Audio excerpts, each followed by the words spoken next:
ప్రధానిగా నరేంద్ర మోడీ తొలి తెలంగాణ పర్యటనకు సర్వం సిద్దమైంది. ఇవాళ మధ్యాహ్నం హైదరాబాద్ లో అడుగు పెడతారు మోడీ. టీఆర్ఎస్ ప్రభుత్వం ప్రతిష్టాత్మకంగా చేపట్టిన మిషన్ భగీరథతో పాటుగా వివిధ ప్రాజెక్టులను ప్రారంభిస్తారు. సాయంత్రం ఎల్బీ స్టేడియంలో జరిగే బీజేపీ సభలో కూడా ప్రసంగిస్తారు.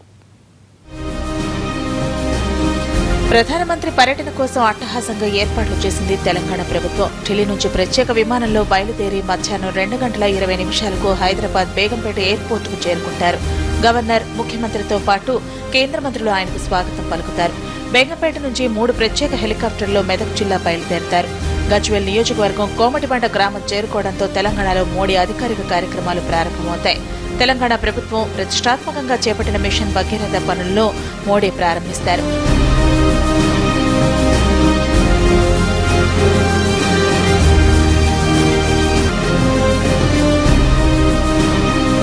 మధ్యాహ్నం 3 గంటలకు మిషన్ భగీరథ ప్రాజెక్టు ప్రాంతానికి చేరుకోనున్న పీఎం వెంటనే పైలాన్ని ఆవిష్కరిస్తారు. నల్లాల ద్వారా మంచినీటిని అందించే మోటార్ పంప్ సెట్ కు స్విచ్ ఆన్ చేసి నీటిని విడుదల చేస్తారు. మిషన్ భగీరథ ప్రాజెక్టుపై ఏర్పాటు చేసిన ప్రత్యేక ప్రెజెంటేషన్ ను తిలకిస్తారు మోడీ. ఇదే వేదిక నుంచి మరికొన్ని కీలక ప్రాజెక్టులకు శంకుస్థాపన చేయనున్నారు ప్రధానమంత్రి. 1600 మెగావాట్ల రామగుండం థర్మల్ ప్లాంట్, రామగుండం ఎరువుల కర్మాగారం, మనోహరాబాద్ కొత్తపల్లి రైల్వే లైన్, కాళోజీ నారాయణ వైద్య విశ్వవిద్యాలయం, ఆదిలాబాద్ జిల్లా జైపూర్లో ఏర్పాటు చేసిన 1200 మెగావాట్ల థర్మల్ విద్యుత్ కేంద్రం, వీటన్నిటినీ రిమోట్ ద్వారా ప్రారంభించి శంకుస్థాపన చేస్తారు మోడీ. తర్వాత బహిరంగ సభలో పాల్గొంటారు. ప్రధానమంత్రి గారితో పాటు 5 కేంద్ర మంత్రులు కూడా రేపటి సమావేశంలో పాల్గొనబోతా ఉన్నారు. 3 వేదికలతో ఏర్పాటు చేసుకోవడం జరిగింది. ప్రధానమంత్రి గారితో పాటు ఉండే వేదిక మీద 18 మంది మాత్రమే అలౌ చేయడం జరిగింది. ఆ 18 మందికి సంబంధించి మరి ఎస్పీజీ క్లియరెన్స్తో దానికి అనుగుణంగా మెయిన్ డయాస్ని ఏర్పాటు చేసుకున్నాం.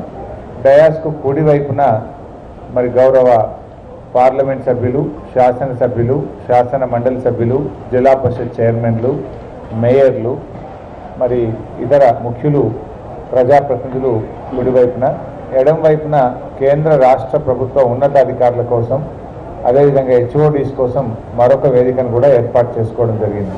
దాదాపు 2 లక్షల మంది ప్రజలు హాజరయ్యే అవకాశం ఉండడంతో కట్టుదిట్టమైన ఏర్పాట్లు చేసింది ప్రభుత్వం. 4000 మంది పోలీసులతో భద్రతను ఏర్పాటు చేశారు. తొలిసారిగా మన దేశ ప్రధానమంత్రి గౌరవనీయులు నరేంద్ర మోదీ గారు మన రాష్ట్రానికి వస్తున్నారు. దీని భాగంగా ఆయన గజ్వేల్లో మిషన్ భాగీరథ్ అని ప్రోగ్రాంలో పాల్గొని దీన్ని స్టార్ట్ చేస్తారు. అదేవిధంగా ఇంకా 4 ప్రోగ్రామ్స్ కూడా ఆయన అక్కడ ఉన్నాయి. దాని తర్వాత అక్కడి నుంచి ఇక్కడ మన హైదరాబాద్కి వచ్చి ఒక పార్టీ కార్యకర్తల మీటింగ్ కూడా ఎల్బీ స్టేడియంలో జరుగుతుంది. ఈ ప్రోగ్రాం ప్రకారం మేము అన్ని భద్రతా ఏర్పాట్లు చేస్తాము. అన్ని కోణాలతో చూసి మేము ఈ సెక్యూరిటీ అరేంజ్మెంట్స్ని ఏర్పాటు చేస్తున్నాము. గజ్వేల్లో కార్యక్రమాలు ముగించుకుని తిరిగి హైదరాబాద్ చేరుకుంటారు మోడీ. సాయంత్రం ఎల్బీ స్టేడియంలో జరిగే బీజేపీ బహిరంగ సభలో పాల్గొంటారు. ఆ తర్వాత ఢిల్లీకి తిరుగు ప్రయాణమవుతారు.